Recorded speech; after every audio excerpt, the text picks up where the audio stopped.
Vamos a empezar entonces porque ya, ya tenemos los 20 minutos y por ahí no.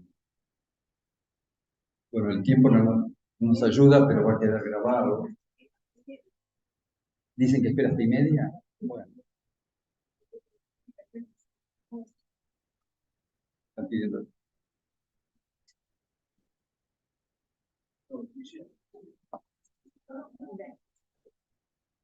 Yo había dicho y 20 por eso. Sí, sí, si no se va a hacer demasiado. Bueno, gracias por haber venido a pesar de esta lluvia y vamos a hablar de un tema que es importante, que es la facultad de farmacia y bioquímica hoy. Y como no sabemos exactamente de qué nivel de conocimientos empieza cada uno, vamos a empezar de lo más general y vamos a llegar al final, a la última parte de la presentación, al objetivo fundamental de lo que les quería transmitir. ¿Sí? Entonces, yo apagaría la luz. Ustedes saben que hay problemas de definición. Como hubo problemas de definición de pandemia y hubo problemas de definición de la palabra vacuna, y hubo problemas de definición con lo que es una preparación farmacéutica, tenemos que saber también qué se entiende por medicamento, por terapéutica, por remedio, por bioproducto. Vamos a tratar de entenderlo desde lo que es la biología molecular y los procesos recombinantes. Los conceptos que vamos a tratar de hablar ahora son válidos tanto para animales y vegetales, y por supuesto se aplican sobre todo también para bacterias, para virus, para hongos, para amebas de vida libre, como pueden ser las neglerias o como pueden ser las acantamebas, y también para parásitos. Todo eso, por supuesto, que se engloba en lo que sería pandemia, en la idea que una enfermedad llegue a más de 10 países y el concepto de remedio. ¿Por qué empiezo con lo más simple? Porque un remedio es lo que se toma para reparar un daño, no para provocarlo. Un remedio, para que sirva, el beneficio tiene que ser superior el beneficio al riesgo o al daño que provoca. Un medicamento es una formulación que tiene ingredientes activos e ingredientes inactivos. Y los bioproductos son sustancias que se obtienen a partir de organismos vivos. Y saben, el bioproducto puede ser extractivo, como puede ser ciertas hormonas, era hasta cierto tiempo la insulina o la protamina, y pueden ser sustancias que se obtienen por biotecnología, o sea, por ingeniería genética. Los medicamentos biotecnológicos son de origen biológico y es gracias a la información genética con tecnologías especiales que se obtienen.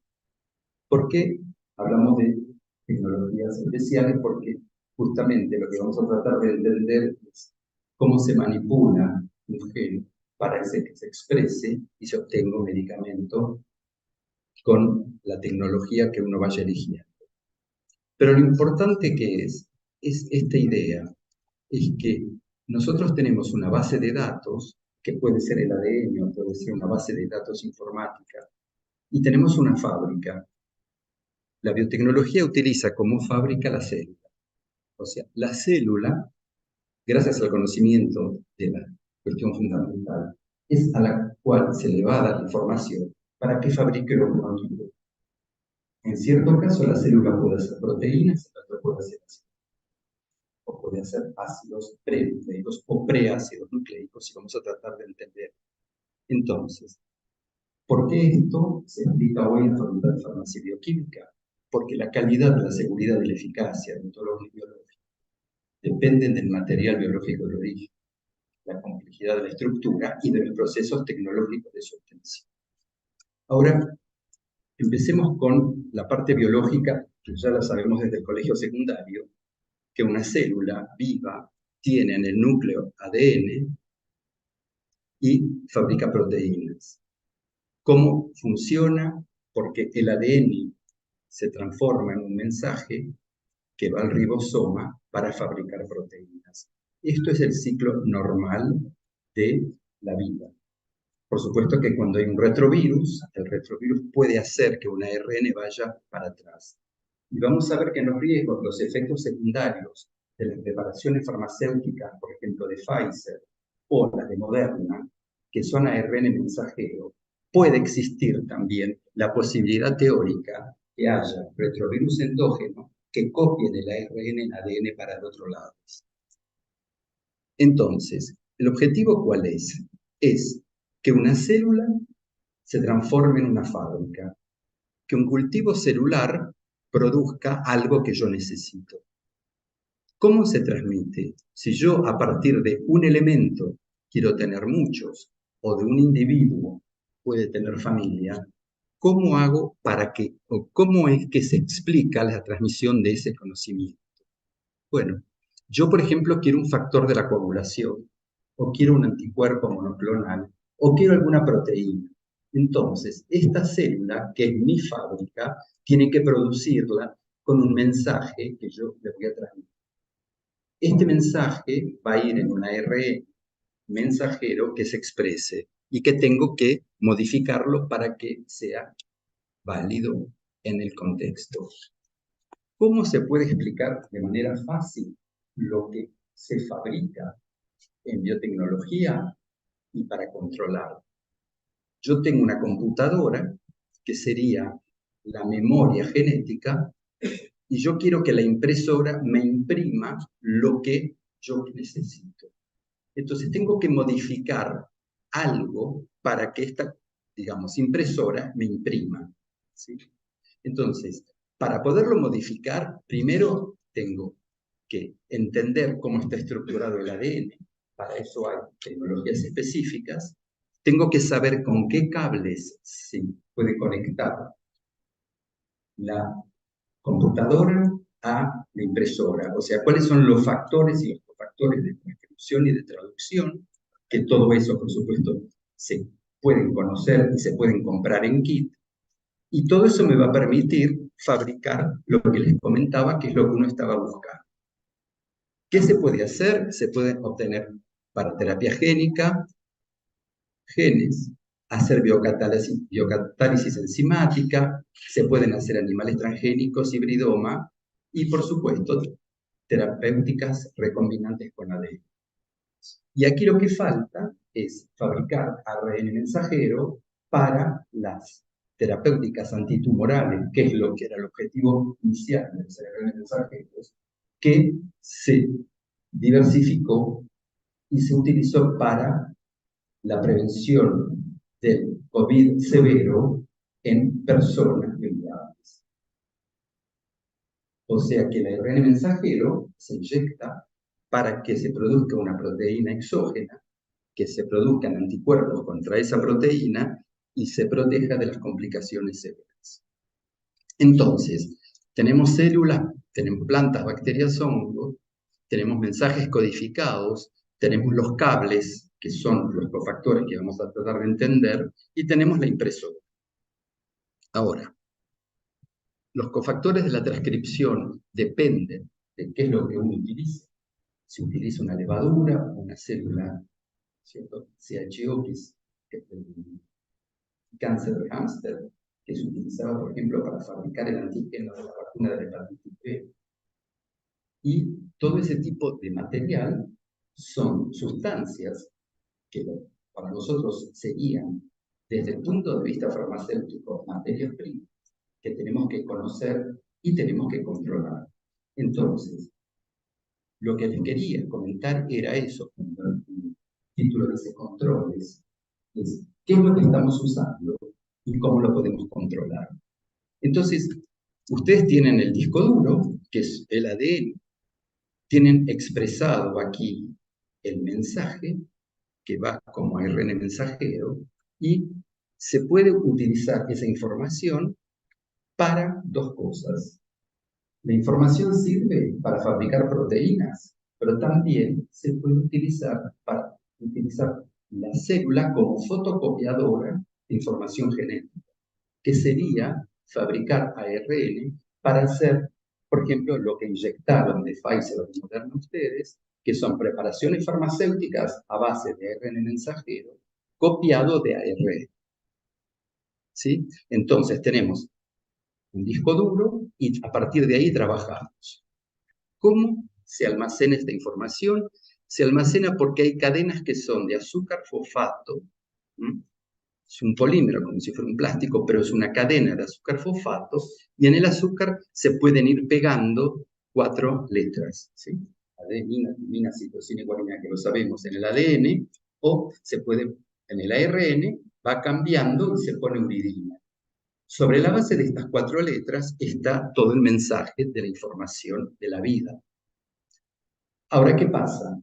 La información no se traduce directamente. Si yo necesito fabricar ahora un ARN mensajero para hacer una proteína antitumoral, no va a ser estable, se va a destruir. Entonces necesita ese ARN mensajero que tenga una tapa. Una tapa, o en francés una coiffe, un cap. Entonces, cuando uno fabrica ARN mensajero en farmacología, tiene que poder tener una tecnología de control de qué es lo que tiene tapa y qué es lo que no tiene tapa, ¿sí? Porque protege a la materia prima de la degradación. Ahora, fíjense ustedes que el ARN mensajero es una sustancia que por sí misma no es el fármaco, es lo que va a producir una proteína para la cual vamos a fabricar los anticuerpos. Ahora, esta tapa, ¿sí? Es una guanosina metilada, acá está dibujado más o menos, que se pone en la parte 5', y que nos va a proteger el producto, y del cual tenemos que controlarlo para estar seguros. O sea, estamos fabricando algo que vamos a inyectar. Entonces, ¿se acuerdan que les decía que era azúcar, fosfato, ¿no? Acá tenemos fosfato, azúcar. Tenemos una cadena de azúcar fosfato en la cual hay 4 letras y esas 4 letras nos van a decir lo que tenemos que fabricar por otro. ¿Qué significa? Que el mensaje va a ir a la impresora, pero necesita estar protegido. Esto tampoco alcanza. Y no alcanza tampoco en la preparación farmacéutica. Ustedes tienen que controlar el día de mañana si tienen que hacer un control farmacéutico de ARN mensajero. ¿Por qué? Vamos a ver. Porque el mensaje que nosotros tenemos desde el frasquito de ARN mensajero, esto por sí mismo no se me va a ir a pegar directamente a la impresora. Necesita una fase intermedia. O sea que si yo tengo una hebra de ácido nucleico, 5', 3', en el 5', la parte de atrás le pongo la tapa, adelante no se va a pegar. Para pegar necesito otro tipo de proceso bioquímico, que es la poliadenilación, que sería como un velcro. Cuando uno está controlando un producto de biotecnología, si estamos controlando el ARN mensajero, cosa que hasta hace 3 años no se hablaba de esto. Porque, ¿qué farmacéutico podía controlar productos que no existían o que eran solo de laboratorio de investigación? Pero ahora, ustedes no van a encontrar prácticamente ningún centro de vacunación que no tenga vacunas con ARN mensajero. Y lo que les quería explicar era eso, es que esto que uno inyecta tiene que saber cómo está hecho, porque tiene que saber qué controles le va a hacer. Por supuesto que tiene el mensaje, pero tiene que saber cómo está y en qué estado de degradación se encuentra. Este mensaje empieza y termina y se puede leer. Entonces, para que vaya a lo que yo les decía recién, que era la fábrica de proteínas, que es el ribosoma, necesita que se le pegue este poliar y necesita que esté la tapa. ¿Cuáles son los métodos? Son extremadamente complicados y no son métodos rutinarios que los farmacéuticos que hacen control de calidad los conozcan y los bioquímicos tampoco, solo algunos especialistas de biología molecular, y hay que familiarizarse porque en el futuro va a ser parte del trabajo de todos los días. ¿Sí? ¿Qué pasa? que si nosotros estamos fabricando, por ejemplo, una vacuna o una preparación farmacéutica que nos dicen tenemos que vectorizarla, o sea, tiene que entrar en el cuerpo. Por ejemplo, ¿cuál? La vacuna de gamaleya rusa, con el adeno 5 o el 26. Vamos a hablar del 26 porque el 5 crece muy mal, por eso no llegaron los lotes de la segunda dosis. Tarda muchísimo, como yo les comenté en la presentación pasada. Yo trabajé en Los Ángeles con el 5 y usábamos para queratoconjuntivitis, no crece o crece poquísimo. Lo que pasa es que, ¿por qué se eligió en la vacuna rusa el 26? Johnson eligió la 26 también, por una razón simple, porque ellos piensan que inyectándola, como es la que menos epidemias produjo de enfermedades respiratorias y menos queratoconjuntivitis, al haber menos personas infectadas con el 26, hay menos anticuerpos circulantes y no nos van a neutralizar la inyección. Si la persona está con una cantidad importante, ellos pensaban que el adenovirus no se iba a replicar. Y como era un vector, no se quería inactivar. Ahora, el adenovirus es un ADN, ¿sí? Y este ADN tiene que traducirse y tiene que pasar a ARN mensajero. Y ahí viene el problema. ¿Y por qué viene el problema? Y quería explicárselo, lo expliqué el otro día también, lo repetimos. ¿Por qué hubo trombosis? ¿Por qué la gente murió cuando fue inyectada con un adenovirus que tenía ADN? ¿De dónde viene ese problema? Y viene de un concepto que no estaba muy difundido y que es el siguiente. La vacuna o la inyección o la preparación farmacéutica de ADN es un ADN que tiene que transcribirse en ARN. Hasta ahí no había problema. Pero ¿qué nos dimos cuenta? Que el ARN no se transcribe un pre-ARN, que se va cortando en pedazos y se va pegando. Entonces, yo de este pedazo que tengo aquí, puedo tener esta forma o esta forma, o puedo tener solamente el rojo y el amarillo. ¿Sí? Y esto no lo habían previsto. Y vamos a entender por qué este detalle de splicing, o sea, del pasaje del pre-mensajero al mensajero, ¿por qué provoca la muerte? ¿O por qué provoca trombosis? Yo tengo el ADN que se me transcribe y puede ser que falte un pedazo, y puede ser que este pedazo tenga una función o este tenga una función. Y si me falta una de las dos funciones, puedo estar induciendo anticuerpos, pero puedo también estar induciendo efectos tóxicos. ¿Qué pasa con el coronavirus? Que nosotros hablamos tanto y que nos sirve en este momento de ejemplo. Dice que tiene un ARN viral positivo porque va directo al ribosoma. Entra el virus, produce un cofactor, la proteína BPG. Esta proteína induce la parálisis celular y la célula se pone a trabajar para el virus. Ustedes se acuerdan que las bacterias pueden ser productoras de energía y pueden reproducirse. Las clamidias, las ricketsias, pueden reproducirse, pero no tienen completamente el ciclo de Krebs y la fosforilación oxidativa, de ahí que para cultivarlas haga falta cultivo de célula. Tienen un parasitismo energético. ¿Se acuerdan? La bacteria puede crecer solo, puede alimentarse, reproducirse. Rickettsia clamidia puede reproducirse y no alimentarse. En cambio, el virus no puede hacer ninguna de las dos cosas. O sea, un virus toca una célula, la paraliza, la pone al servicio de él. Y la célula se transforma en fábrica de virus. Entonces, ustedes tienen acá el ARN, por ejemplo, del virus, ven que tiene la tapa acá atrás, tiene el poli-A, y se pone a fabricar proteínas para él. ¿Quién le fabrica? La célula. ¿Qué significa que fabrique proteínas? Fabricar proteínas significa ir a la impresora, que era el ribosoma, tomar alguno de estos 23 elementos que están en la comida, en el medio ambiente, en la naturaleza, dentro de la célula, y pegarlos por orden. ¿En qué orden los pega? En el orden que está escrito acá. ¿Qué quiere decir? Que toda la naturaleza se basa en 4 letras y 23 aminoácidos. Esta combinatoria permite la vida de animales, de plantas o de lo que sean parásitos y todo lo que sea ameba de vida libre, hongos. Entonces, fíjense, nosotros tenemos en la dieta, en la alimentación acá, los aminoácidos que circulan en el interior de la célula, que sería el papel de la impresora.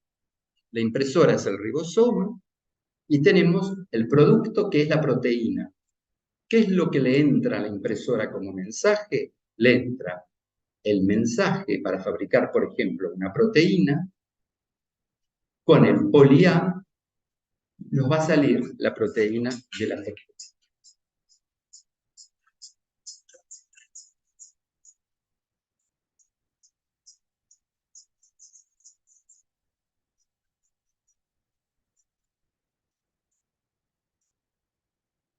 Sigo. No, no. Yo lo pagué por las dudas al mío. Entonces, ¿quién nos lee estos mensajes? ¿Quién lo va a leer? El ribosoma. ¿Se acuerdan? El ribosoma es la estructura doble, porque tiene dos masas moleculares diferentes, a la cual se le va a pegar el mensaje con el poli-A. De nuevo, yo tengo mensajes con estas palabras que me van a ir al ribosoma.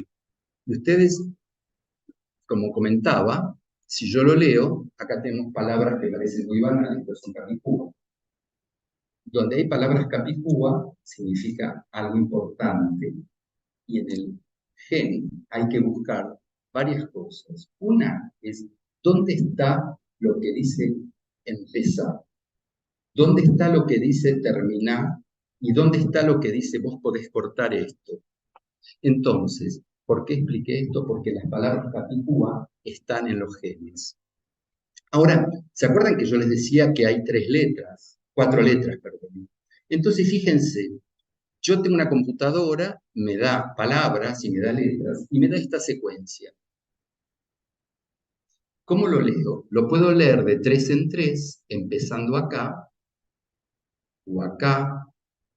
Entonces, en azul leo un mensaje, en rojo otro y en verde otro. Es importantísimo conocer dónde está el inicio y el fin para poder entender la equivalencia de las letras con los aminoácidos de las proteínas. Entonces, leer mensajes, ¿qué significa? Significa esto, solamente ver de 3 en 3 a qué corresponde. Y ustedes me dicen, y bueno, ¿y esas 3 letras qué quieren decir? Quieren decir qué aminoácido del medio ambiente de la célula se me van a pegar en mi proteína. ¿Qué quiere decir? Que yo tengo el ribosoma, tengo el mensaje, y en función del mensaje se me van a ir pegando aminoácidos y una proteína. En la naturaleza, entonces, tenemos el gen, que va a ser un splicing, y se va a traducir. Cuando veo estas letras, quiere decir empezar. Cuando veo estas, quiere decir terminar. Ahora, si yo tengo este UAA en el linfocito, por ejemplo,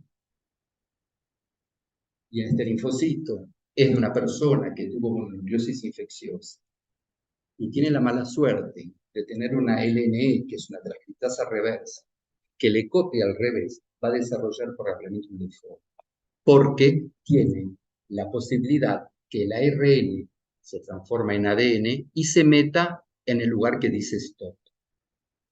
¿Qué significa? Que poder leer por ahí no es hoy el momento de interpretar letra por letra, pero sepan que cada uno de estos mensajes quiere decir algo, ¿sí? Entonces, tenemos lo que se llama ORF, el Open Reading Frame, dónde voy a empezar a leer, dónde voy a terminar. Y yo quiero que se termine aquí, porque si no, pierdo control de la mitosis o de la replicación de lo que sea. De vuelta voy a presentar esta frase porque es lo mismo que pasa cuando uno lee una ARN. Ustedes ven que cómo la coma puede cambiar completamente, ¿cierto? Fíjense esta frase. Esta, la número 2 o la 4, solicito empleada, inútil presentarse sin referencias. No es lo mismo que decir solicito empleada inútil. ¿Qué pasa? Que hay letras que nos están orientando y lo importante es cuando uno está haciendo el control entender en la secuencia el lugar que van tomando estas letras, dónde está el inicio y dónde está el stop. ¿Sí? No vamos a hacer ahora un catálogo de todo esto. Lo único que yo quería es darles a ustedes la información, porque probablemente dentro de 1, 2 o 3 años, estos productos de biología molecular y de ARN mensajero van a venir a las farmacias y a los hospitales, y hay que entender más o menos la base para poder saber qué son los criterios. Ahora, ¿se acuerdan que yo les decía que 3 letras me dan un aminoácido? Esto que está en amarillo viene de la alimentación. Estas 3 letras me dan un aminoácido, estas otras 3 otro. Entonces, las computadoras están programadas para decirme, léeme y decime qué puedo fabricar yo con eso. ¿Sí? Ahora, ¿qué pasa? Ustedes vieron que con el adenovirus, pero sobre todo con el corona, HIV y la hepatitis, hay momentos en que dicen, hay una cepa que está ocupando más lugar que la otra, o hay una variante que es más infecciosa. ¿De dónde sale eso? Del concepto que se llama fitness. Fitness como la gimnasia, el fitness viral. ¿Qué es esto del fitness que tenemos también que entenderlo? Significa que es un concepto de la ecología de la evolución. Hay secuencias virales que por ahí no producen una especie, pero una cuasi especie, como el HIV. Por ejemplo, yo tomo 10 mililitros de sangre de una persona con HIV y veo que hay 20 o 30 secuencias diferentes. Y veo en la población general que la mayoría tiene una de esas secuencias, que es la que mejor fitness tiene para los anticuerpos. O sea, si con PCR cuantitativa o con cultivo, uno puede decidir cuál es la especie que está en este momento predominante. ¿Qué significa fitness? La aptitud replicativa que se mide en células o explantes de tejido dentro de huéspedes o dentro de cultivo. ¿Sí? Entonces hay que tener estándares apropiados y en un momento dado u otro vamos a tener que analizarlas porque es una manera de ver la cepa que circula y la preparación farmacéutica o la vacuna que mejor se va a adaptar a esa cepa. Ahora, ¿se acuerdan que les dije que el objetivo era que la célula sea una fábrica? Y ahí estamos llegando. Y empezamos ahora, sin hablar de epidemiología, que ya hablamos bastante en las otras presentaciones, diciendo que epidemias hubo y hay en muchísimos lugares y en muchísimos momentos de la historia, desde el año 160, del 3000, ¿no es cierto? Hubo enfermedades. El concepto de pandemia, de nuevo, no significa una enfermedad grave o severa. Pandemia lo único que significa es que un fenómeno se produce en más de 10 países. Tenemos pandemia de depresión, pandemia de obesidad, ¿sí? Puede haber. Entonces, cuando la gente dice, se viene una pandemia, significa se viene algo que el año pasado era una línea de base X y que este año puede ser la misma o superior, pero que está en más de 10 países. Nada más. No significa enloquecer a la población diciendo se viene una pandemia. Pandemia significa pasamos de 10 países la transmisibilidad de un agente infeccioso. Ahora, ustedes saben que dentro de todo el concepto de los complotistas decían que el SARS no se aísla, que no existe. Bueno, vamos a tratar de entender que sí, que es un virus que se aísla todos los días. Si uno sabe cultivar células de riñón de mono, crece perfectamente bien, es citopatogénico, con anticuerpos uno lo puede ver y en microscopía electrónica aparece. ¿Sí? La cepa de Wuhan también se secuenció. ¿Y qué es lo que les quería mostrar? Esto es la secuencia genómica del virus. Ustedes ven que pasada la U a la T, nosotros podemos aquí, ahora con lo que les comenté, empezar a ver dónde hay mensajes, dónde están los mensajes moleculares. Uno de los mensajes más intensos es el de la proteína Spike. Y como esta es la proteína que codifica que el virus se pegue al receptor, es con lo cual se hicieron las preparaciones farmacéuticas que inyectaron a la población mundial. Ahora, estas letras que vieron acá, cuando uno las convierte de 3 en 3, nos dan estos aminoácidos que están en este orden. ¿Sí? ¿Qué significa? Que Yo tengo el mensaje y me da una proteína. Esta proteína está fabricada en los ribosomas en función del mensaje.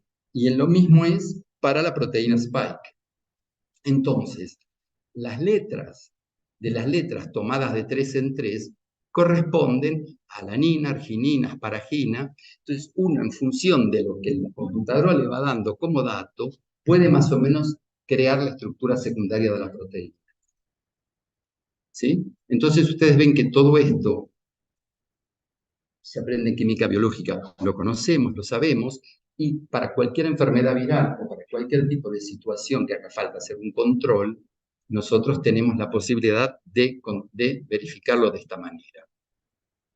Aminoácidos hay 23 y la historia es que están en la comida, están en la naturaleza, en el interior de las células y se van a ir pegando en el ribosoma para formar proteínas según este mensaje. Entonces, de nuevo, las proteínas del SARS-CoV-2, que son las que ven acá, se estructuran de forma que creen dos cosas. Una, fabricar virus hijos, otra es proteínas y otra es genes para los hijos. Todo eso está codificado en las letras que le mostré recién.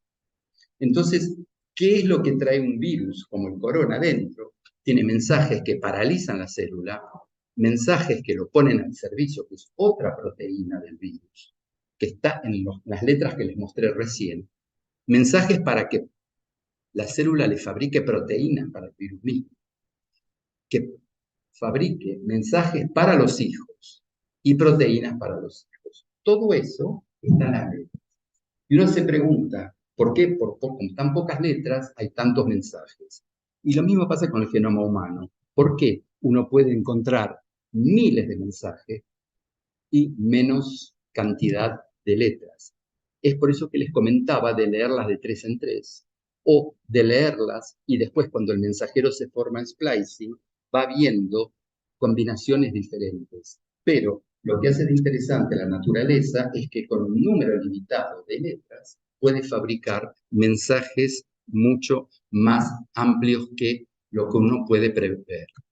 Entonces, transmisión de la vida, o sea, división celular, es el ADN en el núcleo que se va, digamos, va a transcribirse en mensajero, pero antes va a haber un splicing, y este splicing va a hacer que haya mensajes. Hay splicing alternativos, malos, incorrectos, que son los que pueden producir ciertas enfermedades genéticas, porque uno no entiende cómo es posible que habiendo el ADN que uno espera, la progenie tenga proteínas alteradas.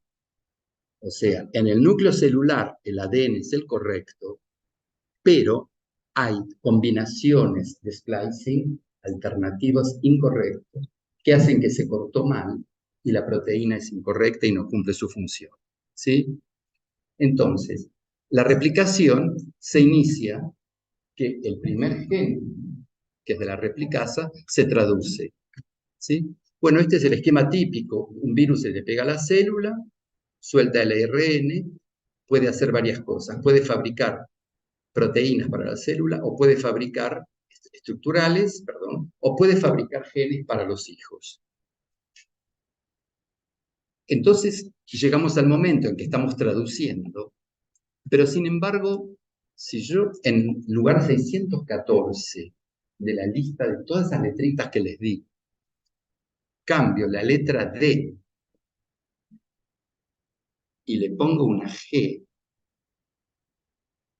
es lo que se llamaba la segunda ola del virus, que era la especie.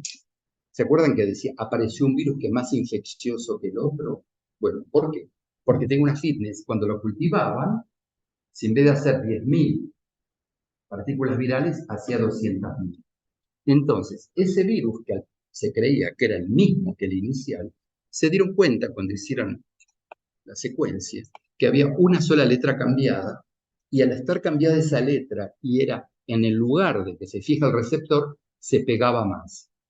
No producía cuadros clínicos más severos, no mataba más que los otros y no cambiaba la sintomatología. Lo único que la fitness de ese virus lo que hacía era que se transmita más que el otro.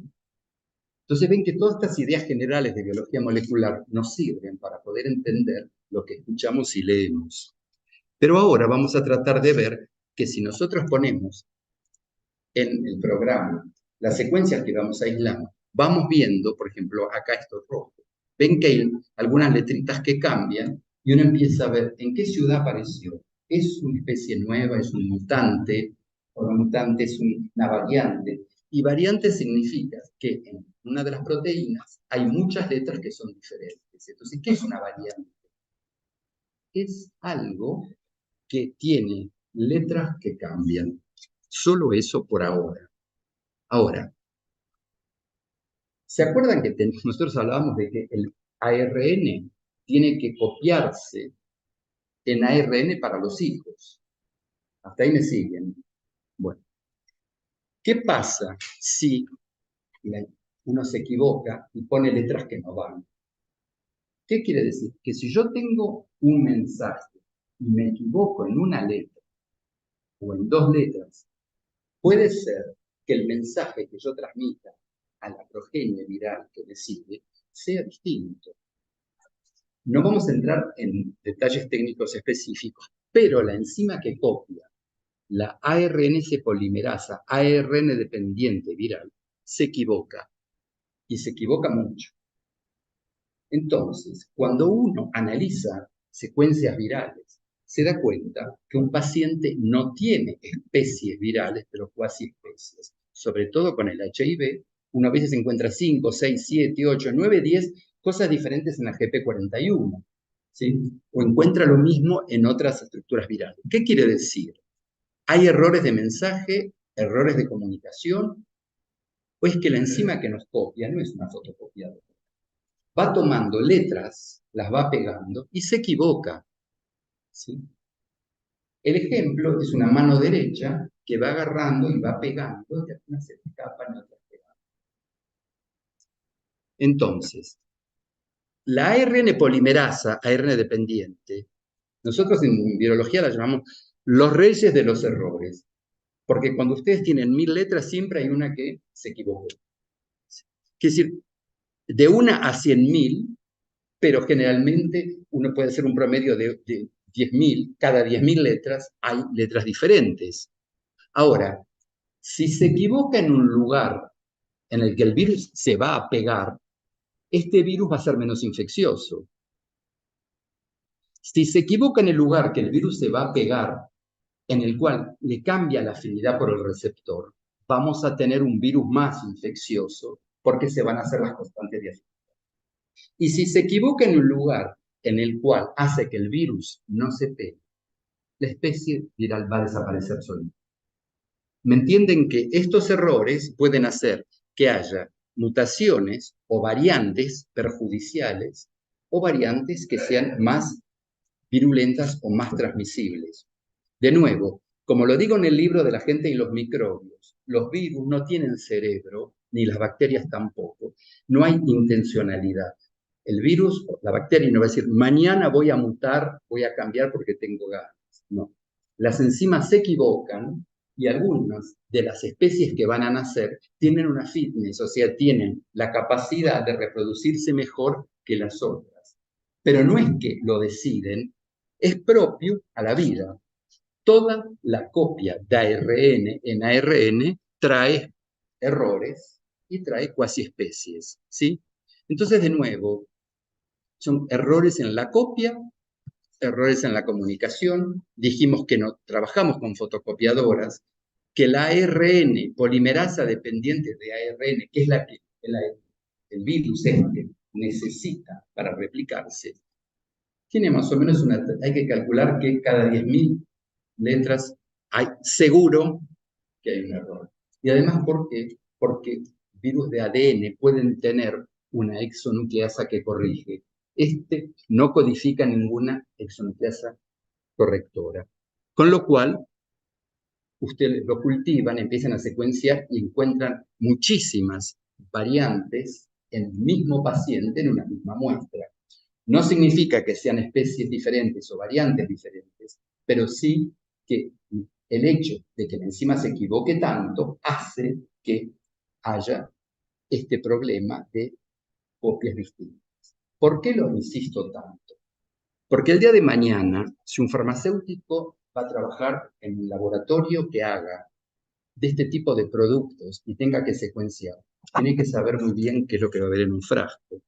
Y desgraciadamente en un frasco no todas las secuencias van a ser iguales. Propio del mecanismo. Este es la enzima. Entonces la tasa de error que decíamos que es 10.000 veces más que la otra, es parte de la vida y es parte del trabajo que tenemos que aprender, tanto los que hacemos virología como los farmacéuticos que van a tener que trabajar con estos productos en el futuro, en oncología, cuando tengan que saber qué es lo que hay en un frasco y vean que hay secuencias diferentes, ¿sí? Entonces, dijimos ya que se equivoca cada 10.000 letras y, bueno, ¿qué pasa con esta heterogeneidad del ARN mensajero? ¿Por qué?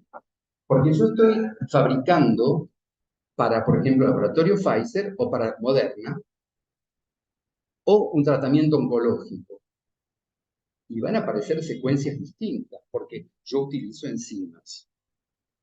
Yo no sé qué va a pasar o qué pasa, pero lo que se piensa es que las preparaciones farmacéuticas, de nuevo, que yo siempre insisto que no son vacunas, pueden promover un repertorio inmunológico más diverso, que puede ser beneficioso. Pero en cancerología yo no estoy tan seguro, y los que trabajan en cancerología, en la parte de analítica, tampoco. Porque ellos dicen, por ahí estamos fabricando un antígeno tumoral que se me equivoca y me da un antígeno celular y estoy provocando una enfermedad autoinmune. ¿Entienden? Entonces, todo esto está en pañales, estamos apenas hace pocos meses empezando a entender, y por eso quería transmitírselos a ustedes, que esto es el futuro que tienen que conocer los estudiantes de farmacia y bioquímica y los farmacéuticos que se les ocurra o que tengan ganas de ir a la industria o que sepan cómo se entiende lo que hay dentro de un frasco. Ahora, hasta aquí hablamos de la ARN polimerasa. Pero, ¿qué pasa cuando utilizamos la estrategia de Gamaleya, de Johnson, la estrategia de la vacuna rusa, la de Johnson o la de AstraZeneca? ¿Qué pasa? Nosotros tenemos un adenovirus, que es un virus ADN que se corta, y se le pone un pedacito de estas letras spike. Entonces, cuando yo lo inyecte, este virus va a hacer un ciclo replicativo y la persona va a hacer anticuerpos contra la proteína spike. Hasta ahí me entiendo. Se pensaba que con eso se iba a proteger la población de infección. Ahora, ustedes lo inyectan, el virus va a hacer un ciclo replicativo o dos, va a fabricar proteína spike y el organismo va a reconocer como proteína extraña y va a fabricar anticuerpos. Hasta acá es muy sencillito la historia. ¿Qué quiere decir? Que yo estoy metiendo en una célula viva un ADN que puede ir al núcleo, que va a hacer un splicing, porque es ADN. ¿Se acuerdan que el ADN, para pasar a ARN, va a pasar al mensajero, va a ir al ribosoma y va a hacer las proteínas? Esto hubiera sido fantástico si pasaba así. Pero ¿qué pasa? Nosotros vamos a inyectar el adenovirus y vamos a producir anticuerpos. Pero la gente se empezó a presentar entre 3 y 2 semanas después con trombos. Hubo tromboembolia y hubo muerte. Porque la gente se moría después de recibir esta vacuna con el adenovirus. Entonces, todo lo que les vengo contando hasta ahora es para poder entender cómo lo virológico nos permite entender. Pero además, cómo se estudió y desde dónde se estudió. Que esto tampoco fue una cuestión totalmente ligera. ¿Qué pasa? Ustedes se acuerdan que el ARN es un pre-ARN que tiene que estar cortado en el fenómeno de splicing. O sea, el núcleo me va a soltar esto y yo voy a necesitar esto. Hay un montón de cosas que no me sirven. Pero puede ser que se corte y me produzca diferentes tipos de corte y empalme. Acá se los explico de vuelta. Yo tengo el pre-ARN, viene el splicing, y después va al ribosoma y me hace la proteína. ¿Cómo se caracteriza la proteína Spike? Por dos funciones específicas. Una es que se me pega al receptor ACE2. Acuérdense que es uno de los receptores en los cuales van los medicamentos por hipertensión. Justamente por eso se pensaba que a lo mejor los antihipertensivos tenían un efecto antiviral, pero no, porque es otro isoforme. Pero no importa, esto se me pega. ¿A dónde se va a pegar? En el pulmón, en el corazón. Digamos, los síntomas que uno veía en las personas vulnerables que desarrollaban complicaciones virales eran por reacciones inflamatorias en diferentes tipos de tejidos. Cuando yo le estoy produciendo esta proteína tiene un lugar que es una llave para el receptor y tiene el ancla para que se me quede en el músculo y en el brazo. Hasta ahí me sigue. Si por desgracia el splicing corta mal, me va a dar una proteína que va a irse al receptor, pero que no me va a quedar en el brazo. Esta es la proteína que nosotros necesitamos y este es el mensaje errado. Esas letras de la ARN mensajero, que porque vienen de un ADN adenoviral, con un splicing incorrecto, mal cortado, me va a dar letras que cuando vayan al ribosoma van a dar proteínas que van a la circulación general. ¿Qué puede pasar si van a la circulación general? Puede pasar que como tienen la llave para el receptor, se me peguen. Por ejemplo, se me van a pegar esto, se me va a pegar adentro de una arteria. Y ahí viene el trombo. Entonces, esto que parece teórico, que fue perfectamente probado y se hace ahora todos los días como, digamos, trabajo práctico, significa que un splicing incorrecto, el ADN que viene a ARN mensajero, pero que pasa por un pre y que se cortó mal, me va a producir proteínas que por ahí tengan el receptor y no tengan el ancla. Y de ahí viene el riesgo de la gente que producía efectos secundarios de una vacuna en la cual el vector era el adenovirus. Entonces entienden que estábamos jugando a los aprendices de brujos con elementos que no conocíamos y que desgraciadamente lo que yo les digo siempre es que es mala suerte. Nadie lo hizo a propósito y nadie sabía que un splicing alternativo podía provocar la síntesis de proteínas en ribosoma que vayan a la circulación general y produzcan este tipo de productos. Por supuesto que en una de las presentaciones expliqué por qué había tromboembolia cerebral y por qué a veces cuando la gente se acostaba y tenía problemas circulatorios era más severo porque le daba más tiempo a la proteína de fijarse al receptor. ¿Sí? Entonces, todo lo que sea embolia pulmonar era la fijación y los inmunocomplejos que se fijaban en este tipo de tejido. O sea que los efectos secundarios no son casuales. Y pasaron con este tipo de preparación. De ahí que lo que venga con adenovirus no se inyecte más, se inyecten ARN mensajeros creyendo que no íbamos a tener problemas y los TOC de esta vacuna se mandaron a África y América Latina. Quería que lo sepan que estas vacunas a ADN no son banales, sobre todo en mujeres que toman píldoras anticonceptivas, porque ya tienen problemas a veces de coagulación. Ustedes saben que los estrógenos también tienen ciertos problemas. Entonces, la trombosis es un fenómeno y las varices en las que recibían este tipo de medicamentos trajo esta complicación. Ustedes van a decir, pero qué bárbaro, cómo la ciencia avanza rápido. Cuando de vuelta escribí el libro La gente y los microbios, que sería el libro de microbiología social, ¿verdad? Que les recomiendo que lo lean porque cuando un laboratorio que sea ARN mensajero quiere vender la vacuna por 18 euros o $18, hay un país que dijo, yo te las compro a 19 y vacuno a toda mi gente. Entonces se presentan en Europa a venderla a 19 o a 20 dólares, y un laboratorio inglés dice, yo te voy a vender la del adenovirus a 85 centavos, y quiso reventarles el mercado a los de la ARN, cosa que lo lograron durante algunas semanas. 6 semanas después aparecen todos los experimentos que muestran esto.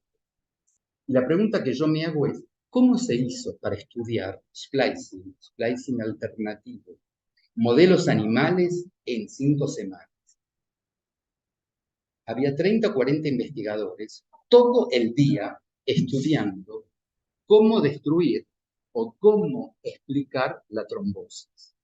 Y fíjense ustedes que era un laboratorio alemán que está a pocas cuadras donde está el que tiene patentado el ARN mensajero. O sea, unos dicen vale 20, y otros dicen yo a vos te destruyo el mercado cobrando 85, y otros dicen yo a vos te mato mostrando que produce coágulos. O sea, ven que la ciencia avanzó y nos explica esto por motivos que nosotros no sabíamos, que no tienen nada que ver con la buena voluntad de explicarnos por qué se producen las trombosis. Entonces, cuando uno inyecta y la vacuna queda en su lugar, o la preparación farmacéutica, yo no la llamo vacuna porque no protege la transmisión y no protege la reinfección. Entonces, esta preparación farmacéutica de adenovirus es eficaz en personas mayores, pero en personas jóvenes no. Y el beneficio-riesgo no es tan importante, y el riesgo es, por supuesto, en mujeres, sobre todo por el problema de trombos. Ahora, fíjense ustedes que algo que veíamos recién como una curiosidad de la biología molecular es lo que explica en este momento el problema tan severo que estamos viviendo. Ahora, ¿qué pasa cuando nosotros hablamos de lo que decíamos la vacuna china? Porque ustedes se acuerdan que en un momento decían, bueno, vamos a obtener una vacuna china con virus nuevo. Dice, bueno, está bien, hay vacunas. Sí.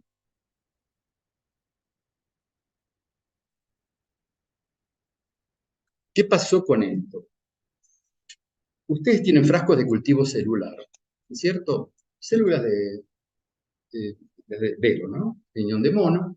Yo le pongo un aislado, una muestra que saqué de nariz o de ojo de coronavirus, y esto va a crecer. Yo tengo las células y al cabo de ciertos días veo que está todo destruido por efectos citopatógenos del virus. Dice que el virus estaba y que tengo mucho.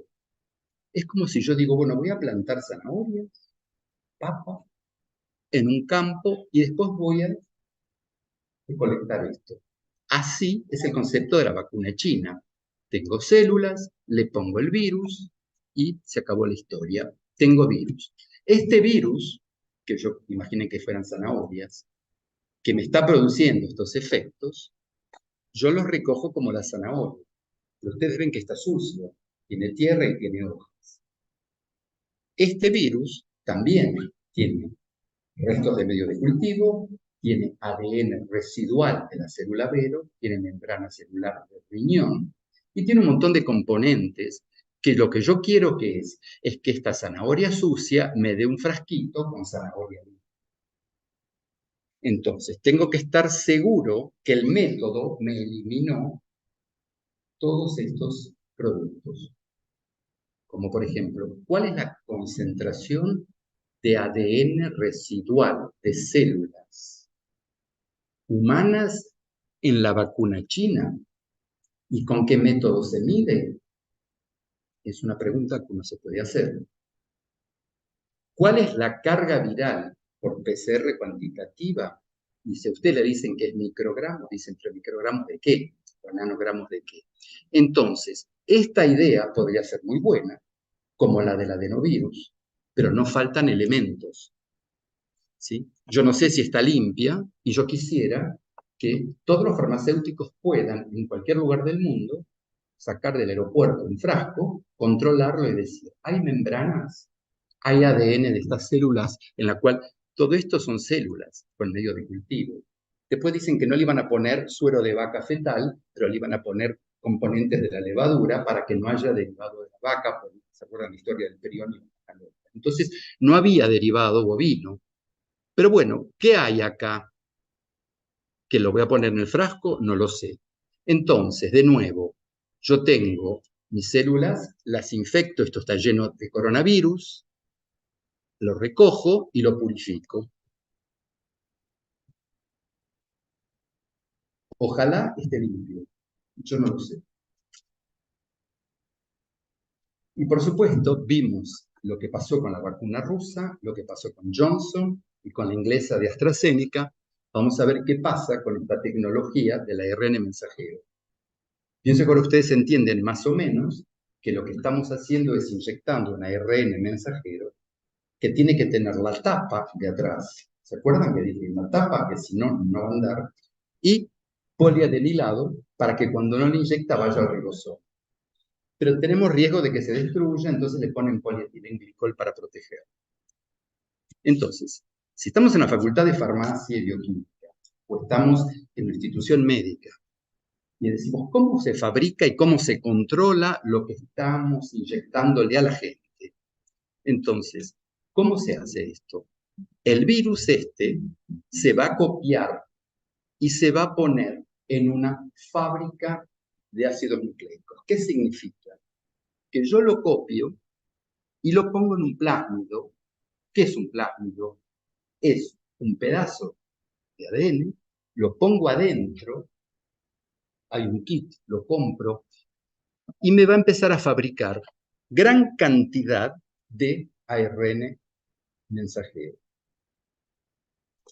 Tengo que tener cuidado, que si pongo 5 a 3, tengo que ponerle 3 a 5, ustedes saben que toda esta historia de la copia en espejo, de las palabras que les contaba, tenemos que tenerlas en cuenta. Pero supongamos que todo eso lo conocemos. Entonces, yo tengo un vector y pongo un promotor y le pongo adentro esto. Esto va a ser el laboratorio farmacéutico. Y ustedes son los que tienen que controlar el producto terminado que les llega. Entonces, como les comentaba recién, yo quiero saber de un virus, supóngase cualquiera, que sea el virus de, no sé, chikungunya, o que sea el virus del mal de los rastrojos, ¿cierto? Quiero fabricar una preparación farmacéutica, esperando que sea una vacuna o no. ¿Qué tengo que hacer? Tengo que ver qué es lo que este virus produce y contra qué se dirigen los anticuerpos. El SARS-CoV-2 produce mucha proteína spike, que están glicosiladas. Eso es importante. ¿Saben? La glicosilación es pegar azúcar en el Golgi o en el retículo endoplásmico, ¿sí? Y es lo que se nos va a pegar al receptor. Yo quiero que haya mucha proteína para hacer anticuerpos y que el virus no se pegue. Muy bien. Esta es la estructura de los elementos con los cuales trabajamos. Estos son los aminoácidos. Entonces tenemos aminoácidos, ácidos nucleicos, tenemos la tapa y tenemos el virus. Y a partir de ahí, la gente que hace ingeniería genética nos dice, bueno, yo te voy a hacer lo siguiente. Vos tenés un virus que te produce una enfermedad. Y este virus es un virus ARN. Yo te lo voy a copiar en ADN y lo voy a meter en un plásmido para que me fabrique mucho ARN y estar seguro que tenga la cola de AA para que vaya al ribosoma. Lo voy a purificar y lo voy a proteger. Esto es, en pocas palabras, lo que significa para un farmacéutico, un bioquímico hoy, decir, bueno, voy a hacer una preparación farmacéutica o una vacuna de ARN mensajero. Entonces, los científicos identificaron el código genético, después buscaron el ARN y ustedes se acuerdan que era ACTG, adenina, citosina, timina y guanina, pero el ARN no tiene timina, tiene uridina. Pero como es poco estable, le pusieron una molécula, ¿sí? Le cambiaron la uridina por una metil, es una molécula patentada que lo rigidiza y lo hace más sólido.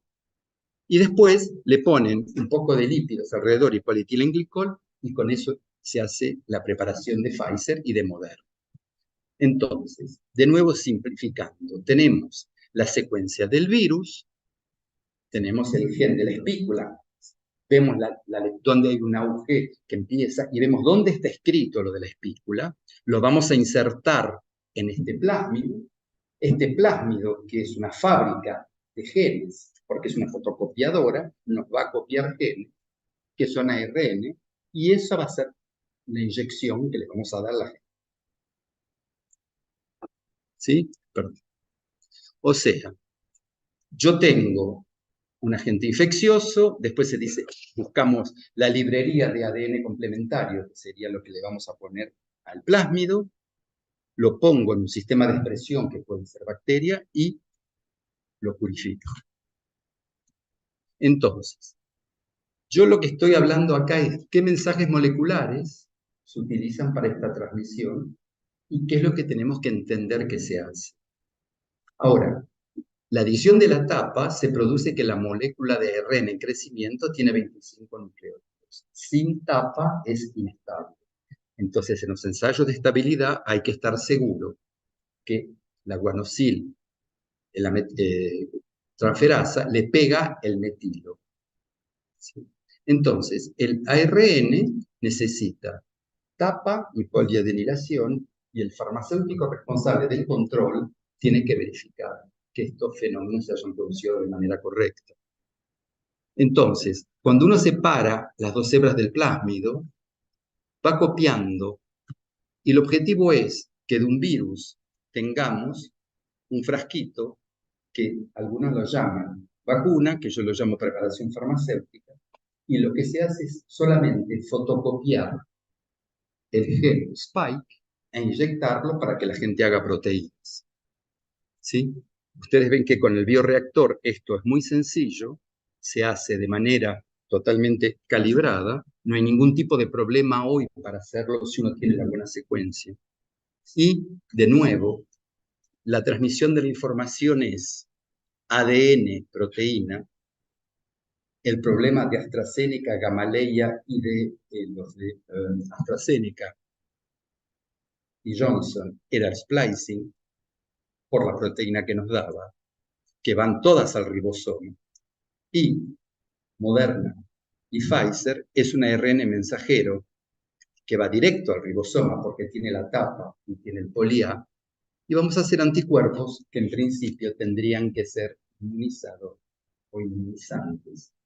Pero de nuevo, y otro error conceptual, inmunizar no significa proteger. La protección es una cuestión clínica y para saber que funciona o no funciona este tipo de preparación, habría que esperar un año y ver entre los que tienen placebo y los que no tienen si realmente hay diferencia en la transmisión. Entonces, finalmente, la preparación farmacéutica de ARN es muy parecida al mensajero natural. Es lo que les quería comentar. Y la tapa, ya sabemos para qué sirve. Y Pfizer y Moderna, todas las bases nitrogenadas fueron reemplazadas por metilpseudouridina. ¿Se acuerdan que les dije que le sacábamos la uridina en el medio de cultivo? Metemos esto, que es mucho menos inmunogénica. Ellos dicen que con esto hay menos efectos. Y, por supuesto, más estable. Y además, hubo en algunos nucleótidos de la spike algunos cambios para que la proteína sea estable. Todo esto, ¿sí? Entonces, la optimización del tamaño de la cola es un factor importante. Entonces, cuando se hizo el plásmido, se degradó el ADN, se separa con cargas eléctricas y se purificó el ARN.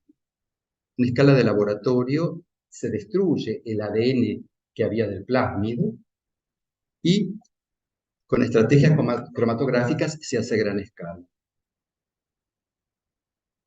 ¿Qué es lo que hay que analizar entonces? ¿Qué es lo que sería un producto terminado? El producto terminado es qué impurezas puede tener esto, qué tipo de moléculas. ¿Y por qué quería comentar? Porque estamos hablando que estamos copiando ADN en ARN y que hay errores. Quiere decir que en un frasquito que uno dice que tiene una vacuna, por ahí no hay una sola especie o no hay una sola PFP. Y eso hay que tenerlo en cuenta el día de mañana, cuando se establezcan los límites de variable entre una molécula y la otra, sabiendo que la enzima se equivoca. ¿Se entiende? O sea, como la enzima se equivoca, no todo lo que está en el frasco es idéntico. No es una síntesis orgánica. Entonces, los productos requieren un control de calidad que nos mira primero la enzima residual, ¿eh? La polimerasa que nos copia y la endonucleasa que nos rompió el ADN, ¿sí? Y después la confirmación de la secuencia y la eficiencia de la protección con la tapa y la cola. Entonces, llegamos un poco al final. ¿Qué es lo que un farmacéutico tiene que recordar de todo esto que estuve diciendo? Porque empezamos hablando de códigos genéticos.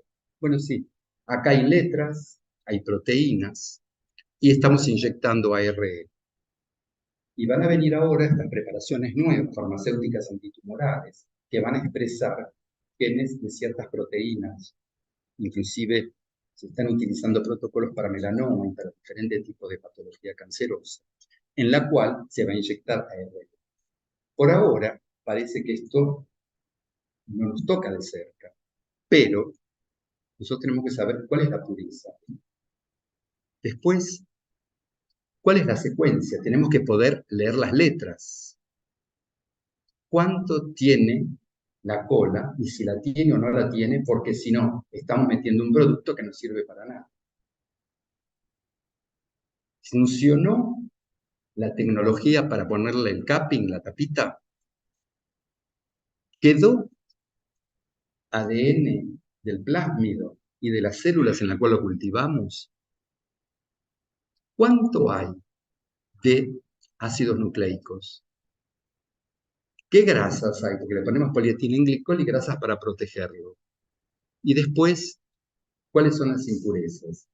Entonces, de nuevo, los que hacen química analítica de medicamentos, esto todavía no se está tomando en cuenta porque estos productos no llegaron y porque las vacunas salen de aduana sin que la ANMAT haya tenido el procedimiento de control. Si algún día tienen que controlar, sepan que esto va a ser lo que vamos a tener que hacer a partir del año que viene, dentro de 2 o dentro de 3. Pero quería presentarles esto a ustedes acá en la UBA, en Buenos Aires, porque la tecnología del ARN mensajero que se desarrolló para la oncología va a ser algo que vaya. Ahora, que se resbaló la indicación oncológica a la crisis del coronavirus, no significa que estos productos hayan perdido interés en oncología, que los vamos a tener que testear y probar, tanto en la farmacología clínica como en la química analítica, y que la química analítica va a cambiar, y que la biología molecular va a ser un útil de todos los días de los farmacéuticos y bioquímicos que trabajen con medicamentos en el futuro. ¿Sí? ¿Cómo? ¿Cómo no? Si la profesora de química analítica quiere acordarse. No hay de qué. Entonces, se dan cuenta que lo que les quería transmitir hoy es eso, es que tenemos una cantidad de conceptos de biología molecular que nos van pasando así rápido, pero que ya van a ser un útil de rutina de todos los días muy pronto. Ahora, tenemos que saber que hay dos aparatos, que uno es el interactoma y otro es el inflasoma, o sea, cómo reaccionamos cada uno de nosotros genéticamente a la inflamación y cómo interactúan, y que bueno, que una vacuna o un medicamento no significa que va a producir el mismo efecto en todos los seres humanos. Y esto es lo que les quería recordar que el otro día preguntaban para saber qué pasa con los ARN mensajeros puros y controlados con respecto a miocarditis. Cada 15.000 personas de menos de 40 años hay una que tiene imágenes de miocarditis, de resonancia, que no pueden subir escaleras y que están muy mal. Yo trabajo con el cardiólogo en París en el hospital que me decía que tiene una pila así de carpetas, gente de más de 25 que no pueden hacer gimnasia, que no pueden subir escalera, por síntomas que aparecen de 3 a 5 días después de inyectarse una ARN. Uno se pregunta qué pasó y uno no entiende hasta entender que si ustedes inyectan un ARN mensajero y la proteína queda en el brazo y produce anticuerpos, es una cosa. Si la proteína circulante va al corazón, en el corazón hay receptores ACE2, esta proteína que se pega, sobre todo en la segunda y tercera inyección. ¿Por qué? Porque tenemos anticuerpos ya de la primera. En la segunda se produce reacción antígeno-anticuerpo, fijación de complementos. Saben que la proteína spike es fijadora, que el C3A y el C5A se activan. Entonces, si tenemos fijación de complementos, reacción inmunitaria local y pegada la proteína al tejido miocárdico, podemos tener una inflamación del corazón. Entonces, la respuesta inflamatoria sí. ¿Y cómo se presenta? Se presenta después de la segunda o la tercera. Prácticamente no hubo casos, pero después de la segunda, una de cada 15.000 personas de menos de 25, ¿sí? Y bueno, eran generalmente adolescentes, varones que no podían subir la escalera, que estaban cansados y que les faltaba algo. Ahora, ¿qué dicen en Estados Unidos? El Centro de Prevención de Enfermedades. Ellos hablan de 12 casos por millón, entre 12 y 39. En París, en el hospital que estaba yo, era uno cada 15.000. Podemos hacer la cuenta que serían 10 cada 100.000. Y acá hay 12 cada millón. Ven que varía como los anotan. Todos tenían dolor torácico, 2 o 3 días después de la segunda o de la tercera, electrocardiograma normal, inflamación. Y bueno, casi todos tuvieron resolución de síntomas y signos. Ahora, lo que dice el laboratorio, que el balance es favorable entre beneficio y riesgo, es favorable para los más de 65. Para los menos de 40 no se puede decir. ¿Por qué? Porque si decimos que tenemos un riesgo en los menores de 25 y que la patología en los menores de 25 no es tan grave si la cortisona y los antibióticos y los antiinflamatorios se dan a tiempo, el beneficio no se puede calcular de esta manera. ¿Sí? Ahora, ¿qué tenemos que tener en cuenta haciendo virología clínica? Que la relación virus y cáncer es conocida. Nosotros sabemos que hay virus que producen tumores. Por ejemplo, la hepatitis B, la hepatitis C, son responsables de cambios, la B sobre todo el C, de cáncer de hígado, el papilomavirus con respecto al cáncer de cuello, y el Epstein-Barr es uno de los más complicados, sobre todo en África, por el problema del Burkitt, los linfomas y los tumores. El herpes 8, que no se sabía de qué se producía el Kaposi. El Kaposi es un virus herpes 8 que entra en el tejido del mesodermo. Y el virus de la leucemia de linfocitos T tipo 1 y 2. El tipo 2, el HTLV2, es el que circula entre los bichos de Formosa. O sea que es un virus que hay en Argentina. No produce síntomas, no se sabe todavía. El 1 produce síntomas en Colombia y en Japón. El 2, que es tan frecuente en la población indígena argentina, no sabemos qué produce, pero sí sabemos que la gente que está infectada tiene transcriptasa reversa. La actividad se puede medir. Entonces, nosotros sabemos que hay virus que pueden producir tumor. ¿Qué quiere decir que pueden producir? Que son capaces, por ellos mismos, de producir una proteína o algo que, por ejemplo, en el caso de Epstein-Barr, se va a poner en unas de las letritas esas que veíamos, de la U a T, que dice stop. ¿Se acuerdan que yo les mostré que había un codón stop? Ahora, si yo en el linfocito donde dice stop le meto una proteína, o el EA7, ciertos antivirus, se mete ahí, el linfocito no va a parar, porque no hay más stop. Entonces, la fisiopatología de ciertos tumores después de la mononucleosis, que tiene que ver con ciertas etnias africanas y en Europa tiene que ver con ciertos problemas de rinfaringe, es importantísimo saber que virus y cáncer existe, y existe por esta retrotranscripción. Entonces, la primera diapositiva les conté que del núcleo venía el ADN y se producía ARN. La pregunta que queda hoy pendiente, y que la estoy haciendo desde 2021, que es el agua Pfizer, la Moderna. Si yo tengo ARN, ¿yo puedo pasa a ADN dentro de mis propias células. Existe la posibilidad. O sea, yo puedo retrotranscribir, como lo pueden hacer ciertos africanos, el ARN del Epstein-Barr, y meterse en el stop. Puede ser que copie al revés. Hay retrotranscriptasa, en el HIV está, en el HTLV está, y en los humanos tenemos nosotros la EDNE, que es una transcriptasa reversa endógena transmitida y que está en 17 lugares del genoma humano. ¿Qué quiere decir? Si yo inyecto ARN,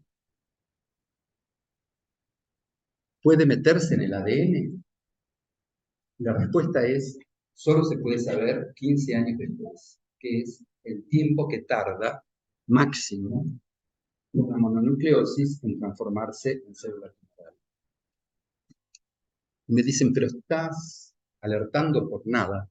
Lo único que les explico es que en la hepatitis B, papiloma, el virus herpes 8 de Kaposi y el Epstein-Barr, estos son todos los cofactores capaces de introducirse en el núcleo celular cuando se copia al revés un mensaje. ¿Sí? Entonces, en farmacocinética, la agencia europea dijo, yo quisiera ver si esta hipótesis es una hipótesis, es una cuestión delirante, es una cuestión complotista. Entonces inyectaron ratones en un laboratorio que fue organizado por la agencia. Lo que hicieron ellos es inyectar ratones y ver si las secuencias radioactivas aparecían como ADN en alguna célula. ¿Sí?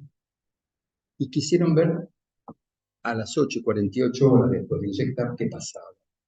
Y desgraciadamente, cuando inyectaron Pfizer o Moderna, hubo efectos hepáticos. Se agrandó el hígado porque la proteína se fue al hígado.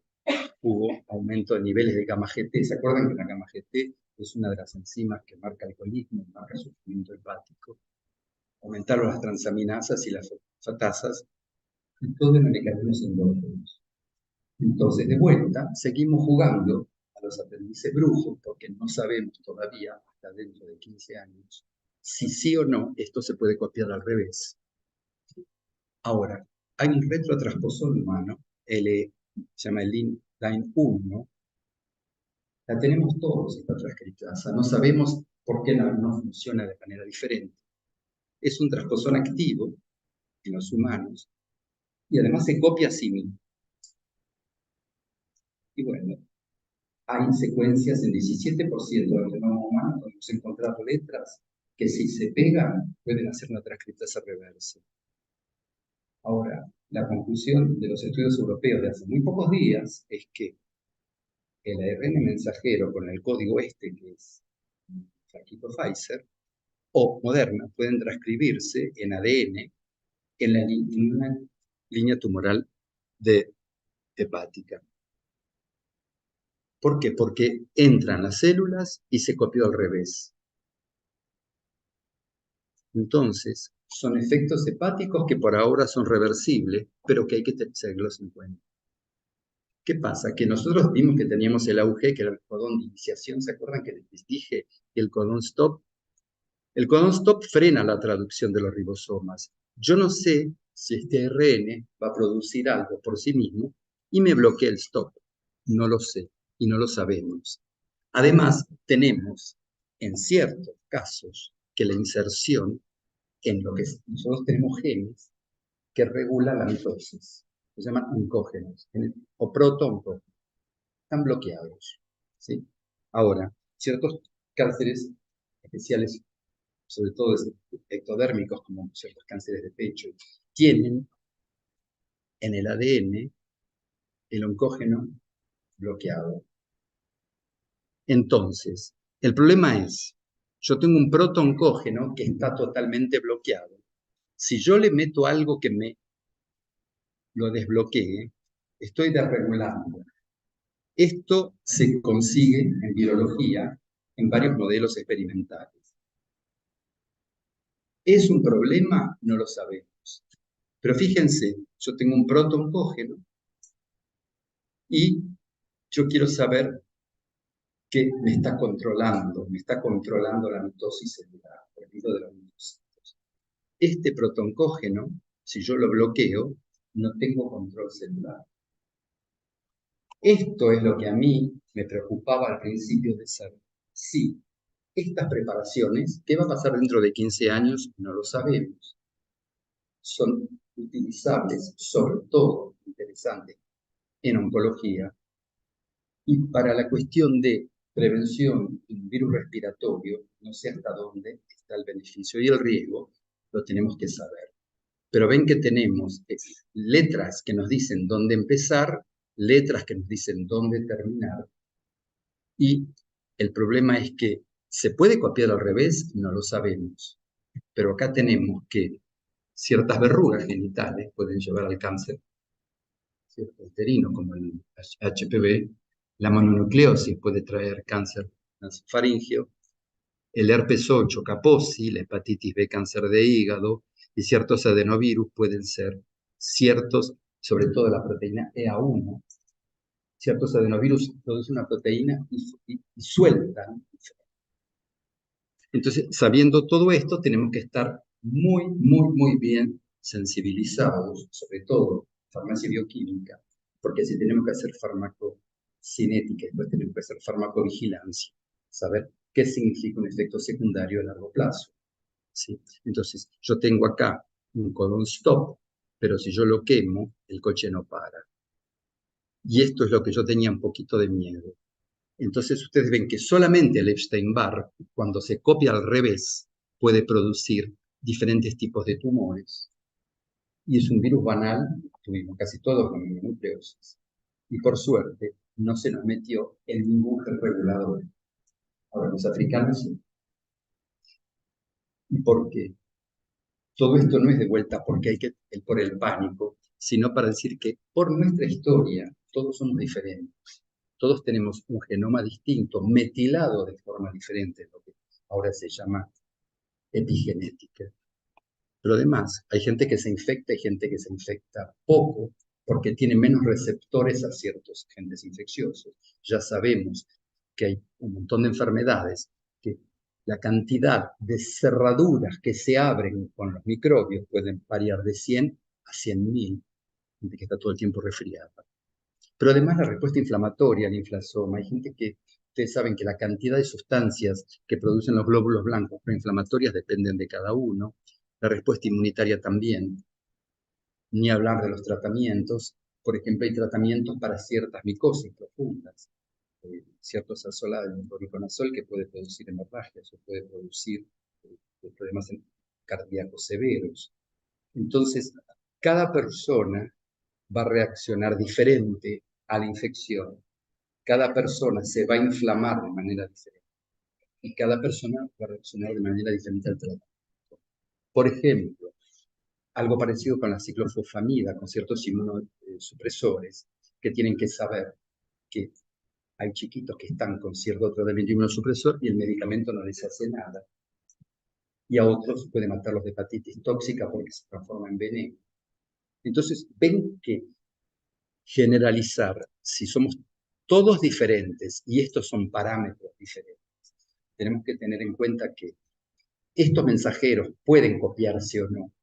A lo mejor no es algo general. Que pueden producir trombos, tampoco es general. Tenemos todos una reactividad frente a los efectos secundarios que es distinta y todos tenemos diferencias en el umbral al dolor. Gracias.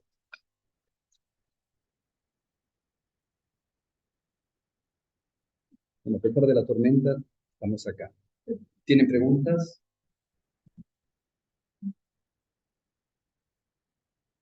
No sé si hay alguna duda o... Sí. ¿Por qué no tendrían que haberlo controlado antes de la masiva, de inyectar masivamente al planeta? ¿No hay organismos que se encargan de...? El virus se aisló, este virus se aisló en diciembre del 19, principios del 20. Y bueno, el pánico mediático fue tan importante que la autoridad sanitaria, bajo presión, liberó los lotes, pero son lotes que no son lotes destinados al tratamiento, sino al estudio. Por eso, la gente dice que le va a hacer juicios a los laboratorios, pero la gente al principio participó en un estudio clínico para saber dónde se dejar de inyectar. Es muy complicado, se manejó de una manera bastante ambigua. Ahora ya sabemos, aprendimos un montón, a costo del sufrimiento de mucha gente. Pero la siguen dando. No entiendo la pregunta. Pero a pesar de que está apareciendo todo esto de la posibilidad de... Claro, estos tratamientos, estas preparaciones farmacéuticas profilácticas a base de ARN mensajero, se siguen administrando de forma voluntaria. El que se la da es porque quiere. El error fue que sea compulsivo y obligatorio, o sea, obligatorio. Ahí hubo error, porque no puede un Estado obligar a algo para lo cual no sabe cuál es el resultado a mediano y a largo plazo. Pero ustedes vieron la presión mediática que hubo y vieron además la presión que se ejerció sobre las autoridades sanitarias. Como que cuando llegaban las vacunas parecía que la gente o los aviones o las preparaciones, la gente la aplaudía como que venían a salvar la vida. Sin decir que probablemente el problema de esta infección era cómo se trataba la infección los primeros días en la gente vulnerable. Porque al final la severidad era del 5%, y de ese 5%, ¿cuántos tenían problemas severos si eran tratados correctamente, protegiendo el parénquima pulmonar con la cortisona que correspondía, o el dolor de garganta con el antiinflamatorio, y evitar las infecciones de neumococo con antibióticos correctos? Y a partir de ahí cambió el panorama. Entonces, ahora que se está utilizando protocolos claros en los cuales se da cortisona, algunos dicen que hay que dar Dexa, en Francia, o en algunos lugares dicen que dexametasona por ahí, el balance beneficio-riesgo no es tan bueno como por ahí otro, ¿cierto? Que la dexametasona es muy poderosa, que por ahí se puede dar otro corticoide, 5 miligramos a 4 veces por día, en vez de dar Dexa. Dar a un antibiótico que cubra el neumococo, el riesgo de infección bacteriana, pulmonar. Y para el dolor de garganta, el nitrogeno. Pero ¿qué pasa? Si viene una instrucción de Ginebra que dice quédense en su casa con paracetamol, la gente perdía chances de sobrevida porque el parénquima pulmonar se quemaba y cuando llegaba al hospital era tarde. Ahora casi nadie va al hospital. Casi nadie se interna porque los médicos utilizan lo que ya se sabía desde el 2013. Pero además que se sabe que las infecciones virales de pulmón hay que protegerlas con corticoides desde el 2005, desde antes. Entonces, si llega un virus respiratorio y dice cortisona no, e ibuprofeno no, y uno dice, ¿de dónde sale eso? Y ve que la única referencia bibliográfica es un trabajo de Montpellier, que después fue contestado por el mismo autor, y los ministros reciben instrucciones de no dar ibuprofeno, uno dice, bueno, acá está pasando algo. Ahora, vieron que prácticamente no hay. Por eso, con ese tratamiento se contuvo el SARS-CoV-1. Sí. Y la OMS se supone que lo sabía, no entiendo por qué no. No, me pregunta, o sea, ¿por qué no tomaron en cuenta? Claro. Porque decían que todo era nuevo, porque no se pusieron a leer la secuencia y no se pusieron a ver qué es lo que estaba pasando, que era el mismo receptor, pero a lo mejor de virulencia mayor la de Wuhan. Pero creyeron lo que decían desde China y decían que todo era nuevo y no estudiaron, no leyeron. Estaba publicado desde hace años. ¿Sí? Lo vengo diciendo desde 2020. Lo peor que nos pasó con esto es el pánico. Sí. Lo que sí es importante que hay vacunas eficaces para el pneumococo, el Pneumovax sí es útil, vacunas muy eficaces para el zóster, sí, el pneumococo son las 23 o las 13 cepas bacterianas. Para la varicela zóster, que es la culebrilla, sobre todo en las personas mayores, que es un año de dolor y sufrimiento, la vacuna es muy eficaz y realmente necesaria. La del papiloma también, porque disminuyó, casi desaparecieron ciertos cánceres, sobre todo el cáncer del cuello, la faringe. Y eso sí es importante. Y por supuesto que merecería toda una tarde que hablemos de la vacuna del dengue. Lo único que les puedo comentar que hay dos, una francesa y una japonesa. La vacuna francesa solo sirve para los que ya tuvieron dengue, porque el estudio en la India contra placebo muestra que el que nunca tuvo dengue y se vacuna con la francesa tiene más riesgo de enfermedad severa y hemorragia que el que no fue vacunado. O sea, la vacuna francesa sirve para aquel que tuvo dengue 1 y la vacuna japonesa sirve para todos. Ese punto es importantísimo. Ahora viene el verano y está lloviendo mucho, va a haber mosquitos. Entonces, el dengue, que las 4 especies, o 4 fenotipos, o 4 variantes de dengue, la protección se hace con la japonesa. Ahora, el que tiene anticuerpos contra el 1, la francesa sirve.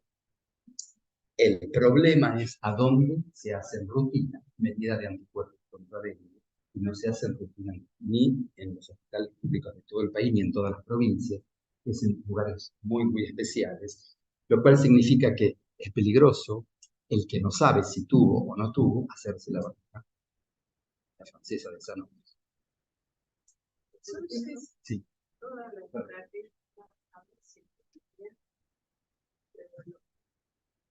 No se quema. La estrategia con que se encargó la pandemia COVID fue errada, o viciada desde el principio. ¿No era necesaria una vacuna? Sí. La respuesta no la conozco porque vacuna no hay. Hay una inyección que las personas de más de 65 años tienen beneficio de no ir a terapia. Es como tomar nivaquina para el padre. Es un tratamiento protector. Ahora, que se van a infectar, pueden infectarse, que lo van a transmitir, pueden transmitirse, entonces es erróneo. Vamos a llamarlo preparación farmacéutica. El error no fue ese, porque estamos protegiendo a esta gente vulnerable. El error fue en obligar a todos, en no dejarte salir, en echar del trabajo a los médicos y a las enfermeras que no querían inyectarse, en no dejar trabajar en los restaurantes a los mozos que necesitan certificado de vacuna. Entonces, todo eso hace que ahora, ¿quién va a ser el mea culpa? Yo no lo sé. Porque en Ginebra no tienen ningún problema de seguir hablando de que acá no sé. Y esto fue muy, muy serio, mucha gente se deprimió, se enfermó, perdió el trabajo.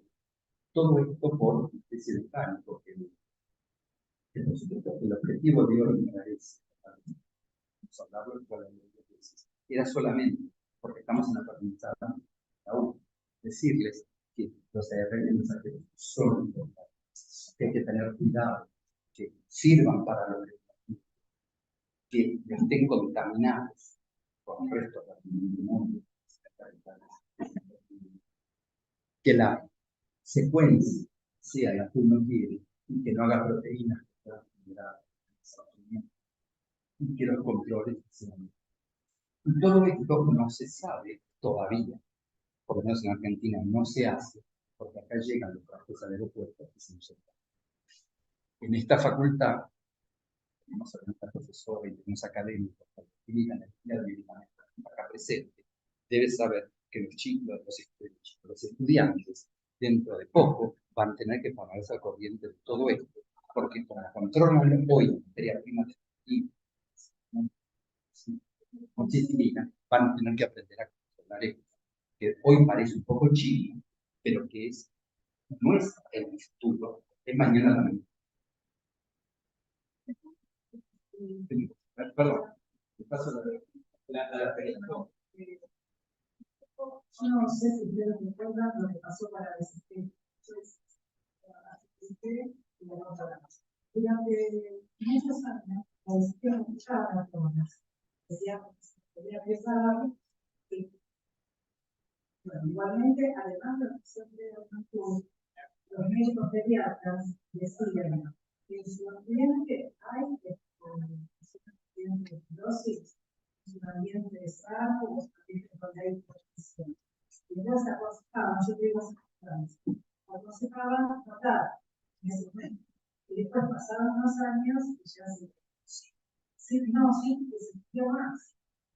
Y vos tenés más casos. Ya sea cualquier medicamento, porque el tema lo tenés un estadio, ya no, parece una complicación. Claro, pero el problema es la farmacovigilancia, de acuerdo, muchos controles. Cuando son medicamentos registrados. Pero, ¿qué hacemos cuando se obliga a medicamentos que están en el estudio clínico? Y ahí está la perversión. Porque no estaban aprobados como medicamentos, eran productos para ensayos clínicos, y cómo pueden obligar al pueblo a recibir algo que es un ensayo clínico. O sea, cambia toda la ley de bioética, cambia todo lo que se enseña en la facultad, y cambia todo lo que significa control. Porque cuando los frascos llegaban al aeropuerto, ¿cómo sabíamos lo que había adentro? Es lo que me pasó en Marruecos, cuando me dijeron que ellos querían saber si iban a utilizar la vacuna que venía de la China o la vacuna que venía de Rusia. Yo dije, bueno, vamos a ver, usted está en el aeropuerto, le mandan los frasquitos azules. ¿Se acuerdan que una venía de 96, otra así? ¿Cómo sabemos cuánto virus vivo hay? Porque vieron que el adenovirus, que recién, este adenovirus que tiene la capacidad de replicarse. Pero si ustedes dan poquito, no están inmunizando porque la cantidad de proteína es posible. Si el virus está muerto, tampoco. Entonces, ¿qué método me dan ustedes para decir qué es lo que le estoy inyectando a la gente? ¿Cuánto virus vivo le doy? ¿Y cuánta proteína? No, nosotros lo que hacemos es darlo a 10.000 personas y producen anticuerpos estables. Bueno, cuando uno hace medianas o promedios, puede hacer aparecer datos que sean buenos, si sabe cómo hacerlo. Pero yo no sé cómo controlarlo. ¿Cómo controlamos el ARN mensajero? Hoy tampoco se puede. ¿Cómo se hacen ensayos? Ustedes que tienen que hacer la formación de ensayos de estabilidad. ¿Cuánto tiempo lo puedo dejar en la heladera? ¿Cuánto lo puedo dejar en el congelador? ¿Lo puedo mandar al interior? ¿Lo mando con hielo o lo mando con nieve carbónica? Cuando llega al interior, ¿lo pongo a dónde? Todo eso no se sabe. ¿Y por qué hice esta presentación? Porque como nos están escuchando del interior, estamos en la Facultad de Farmacia, quiero que se sensibilicen a saber que hay que hacer estabilidad de todo lo que sean bioproductos y saber cómo manejar. Por ejemplo, hay una medicación para el cáncer que es el Avastin. ¿Sí? ¿Lo conocen? No sé si lo conocen, es un anticuerpo monoclonal contra el factor de crecimiento epitelial. Se da en el ojo para los problemas de degeneración macular y se da para cáncer de pulmón. ¿Qué pasa con el Avastin? El Avastin lo que hace es inhibe el epithelial growth factor, el factor de crecimiento de las células endoteliales. ¿Cómo lo mido? ¿Mido la cantidad de proteínas? Yo te tengo que mandar un frasco, y si tengo que mandar a una clínica del interior, recibe en el frasco una persona que tiene cáncer, dice, le tengo que dar 10.000 unidades. ¿Cómo mido esas unidades? Entonces, uno llama por teléfono a Roche para que le diga cómo lo mido, ellos no quieren decir. Pero ¿cómo hace una persona que está en la autoridad sanitaria que tenemos que creerles? Pero ¿qué pasa?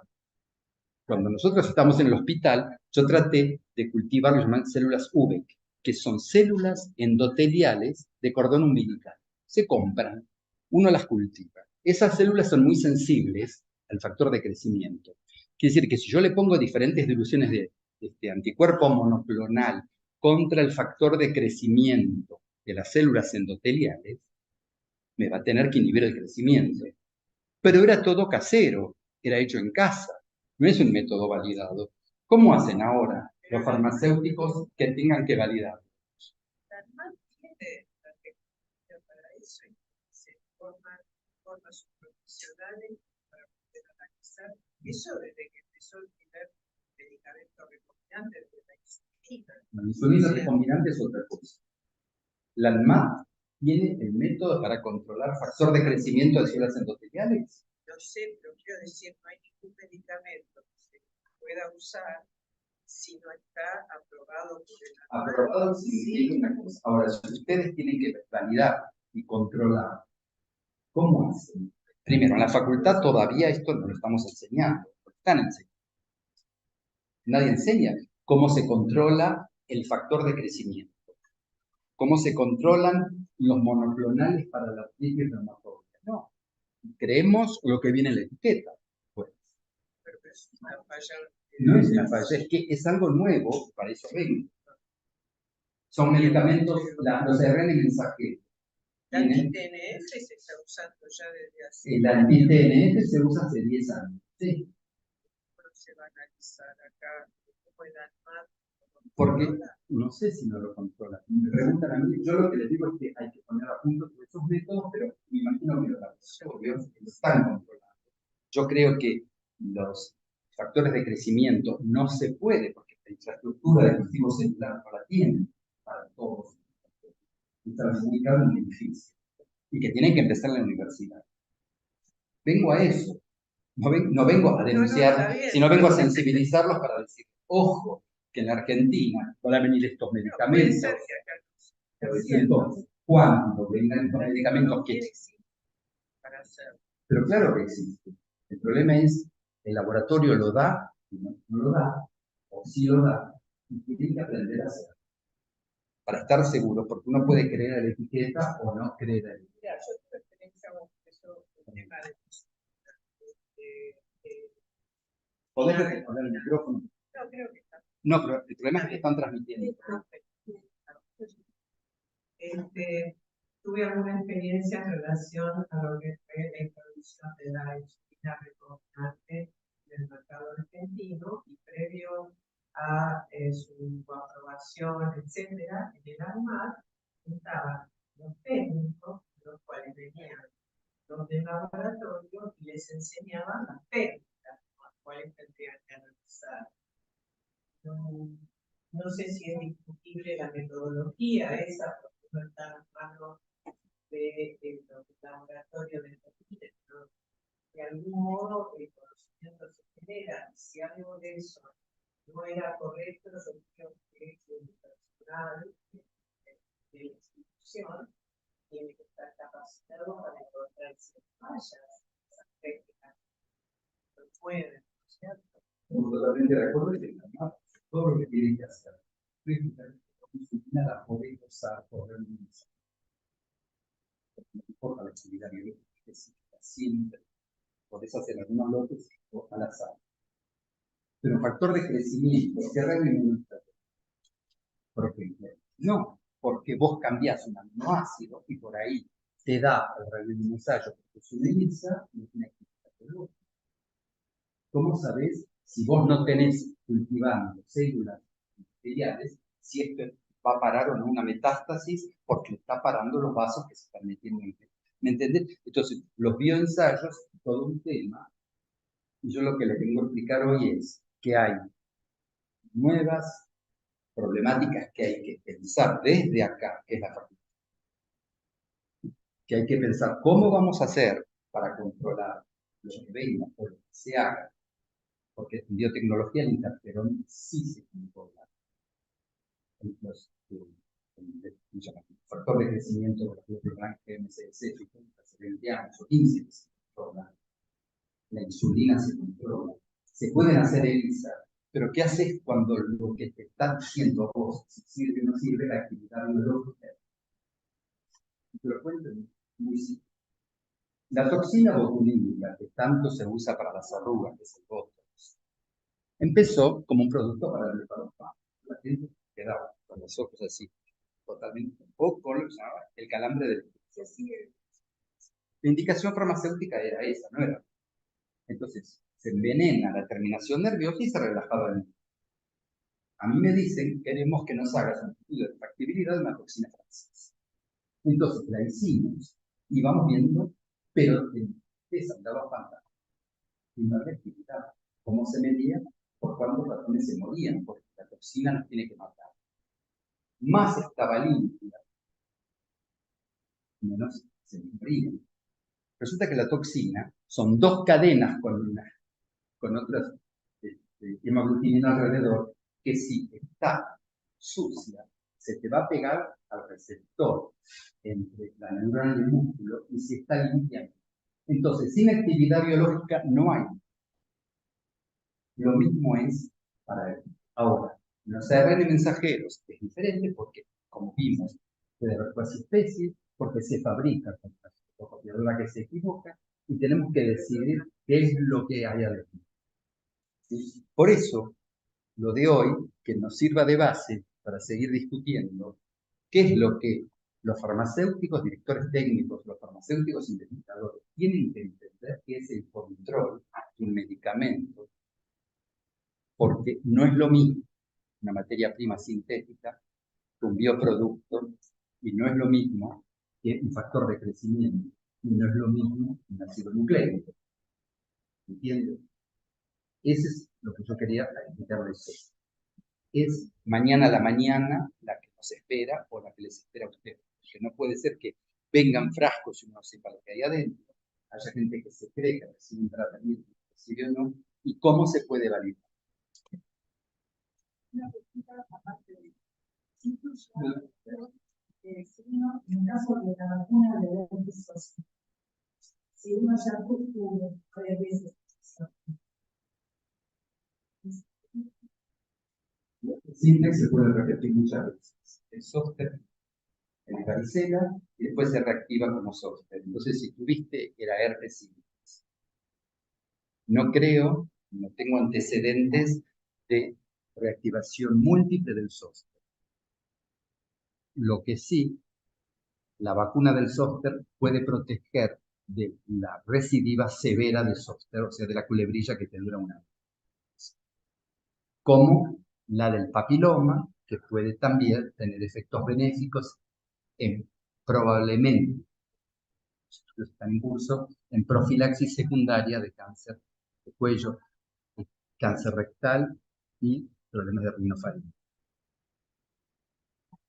La de neumococo, por supuesto, es importantísima. Pero bueno, no vinimos a hablar de eso, pero está bien. Lo que pasa es que las vacunas es más fácil. Vacunas es mucho más simple cuando son vacunas bacterianas que cuando son vacunas virus.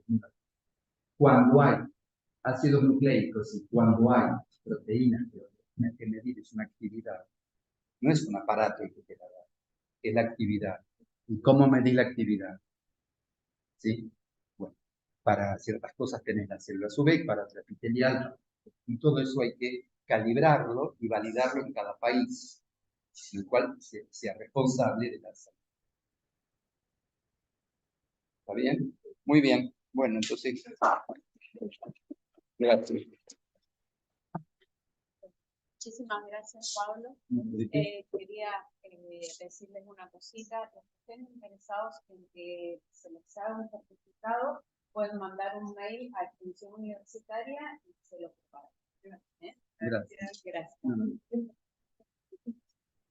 Pablo, ¿puedes analizar la filmina del control de calidad? Así la foto. ¿Cuál le salió? Después te la doy, espera. ¿Eh? Te la doy después, pero no sé qué hice con los lentes, pero un cachito. ¿Qué tal? ¿Cómo te va? Perdón.